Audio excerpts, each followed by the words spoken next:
At our Department of Commerce Bureau of Industry and Security Counseling Center, or Help Desk, we encourage all of our exporters or those who are classifying their item to do so themselves, because you are the owner of your product. You know best what your item is. So you can go through the actual Commerce Control List, the 600 so items, and classify yourself. We do provide you some resources under the Regulations tab of our website, which Adrian already showed you.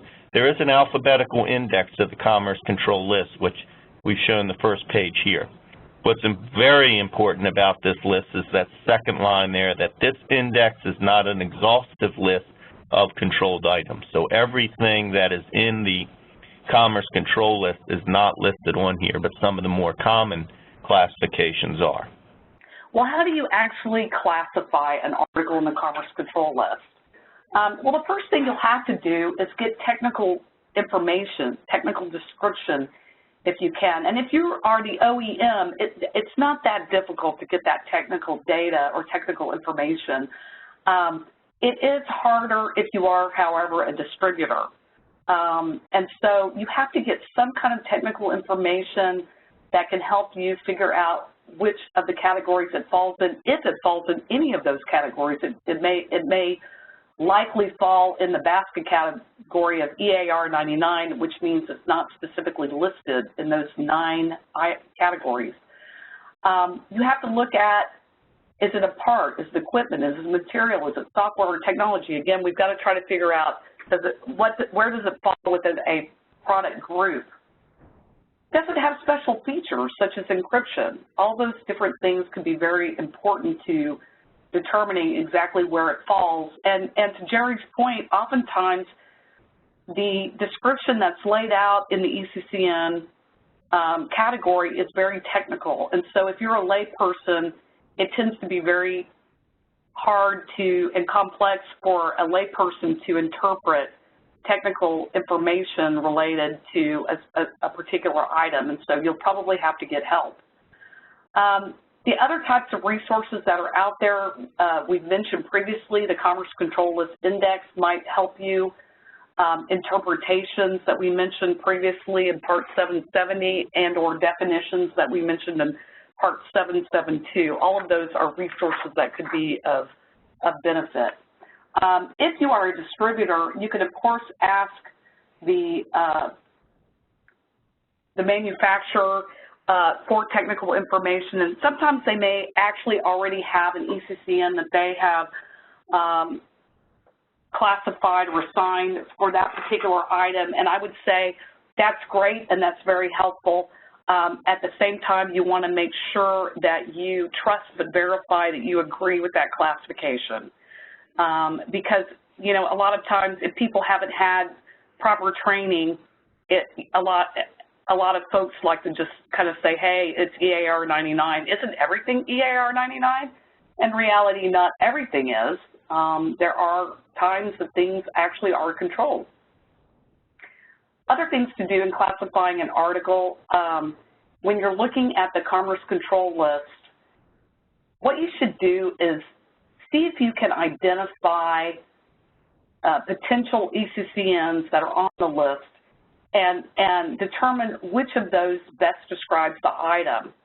And usually you're better served by working from the highest level of control, which would be the lowest category number, up to the highest number, which is lesser control. That's a more conservative approach, but it's kind of a safe one that a lot of attorneys recommend. If you find an eccn, certainly that you think applies, you would then record your findings, the process that you use to get to that determination, and then you would want to maintain a database of that particular assignment so that anyone in your company understands that that's how it's been classified and that there's uniformity in applying classifications to future exports. So what if an item is not in the Commerce Control List? As we mentioned previously, the vast majority of items actually aren't named in the Commerce Control List, but you actually have to go through the necessary steps to figure that out. And once you've done that, once you've been through the competing eccns, if there are any, and you can't find an eccn that describes the item that you're trying to export, then and only then would you be able to say, hey, this is EAR 99. In other words, it's not listed on the Commerce Control List. Now, in situations where there's any doubt whatsoever, you can go into the Bureau of Industry and Security for a commodity classification request, or CCAS is an acronym used for that. And that's very beneficial because if you have any doubt whatsoever, you certainly don't want to say something is EAR 99 if there's any possibility that it's actually potentially controlled, because then you could have exports of items that are shipped illegally, you know, without a correct license or license acceptance. So you want to be very careful that if you don't know and you don't feel comfortable, you can go in and seek a ruling from BIS. So one thing I do want to point out about EAR 99 is most of you may not know this, but the export control classification number field in the automated export system transaction record is not a required field. So if you have an EAR 99 item, you've actually gone through the process of answering the question, what is my item? And you clearly know that based on what you just went through, as Adrian just pointed out, in classifying it that it's EAR 99, why wouldn't you put EAR 99? Exactly. Wouldn't you want the government to know that you actually went through that process? So, you know, I've done a lot of presentations for many years and spoken to a lot of enforcement personnel in both export enforcement at Commerce and export enforcement at the Customs and Border Protection. By leaving that field blank, you're more or less telling the enforcement folks it's really a red flag. They don't know whether or not you went through the process of trying to classify this item or not. Hey, Jerry, that's really critical, and I'm glad you said that, because I just wanted to mention to people that they can always get access to their export history through an ACE account, and that's one thing I see a lot, is that people will have never put anything as far as EAR 99 on a particular item, and absolutely, I'm with you. It really concerns me. Part of the Export Administration Regulations is Part 758, and those of you who want your freight to be moved and in the hands of your buyer overseas, and those of you who actually handle the logistics of the freight, this is a very important part of the Export Administration Regulations. It is the export clearance requirements.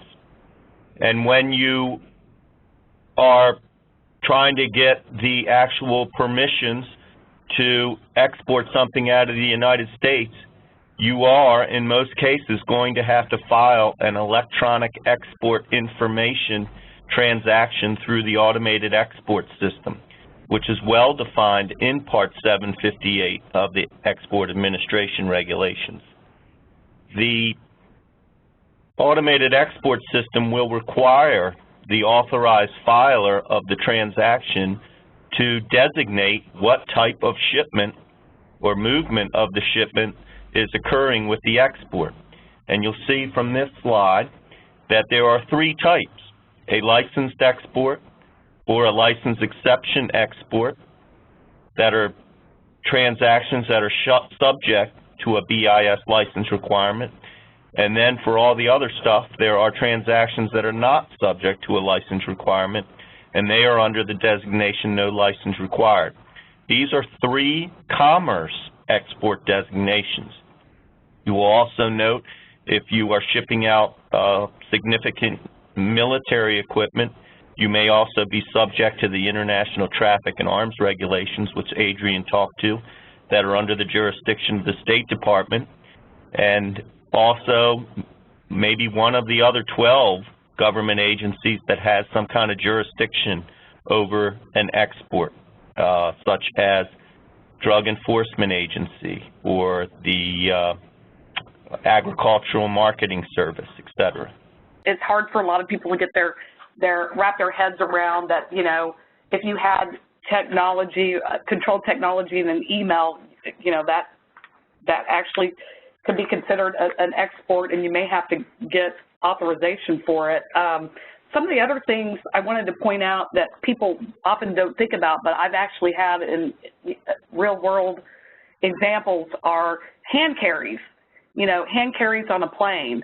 I had a research scientist that had certain samples on his person of Yersinia pestis, which is the plague bacteria, and he was studying it and trying to find a cure. And he didn't know that he needed an export license. So there's a lot of different things that can unwittingly become an export. People, you know, when people don't really understand that those types of shipments are in fact controlled. Now, just an overview or structure of the eccn when you're looking at it. I'm just going to give you kind of the typical items that make up an eccn, and a little later, Jerry's going to take us through an example, and this will all make more sense. But when you're looking at the eccn, the way it's broken out is there is a heading description, and then there are those reasons for control. And, for example, we were talking about national security, missile technology,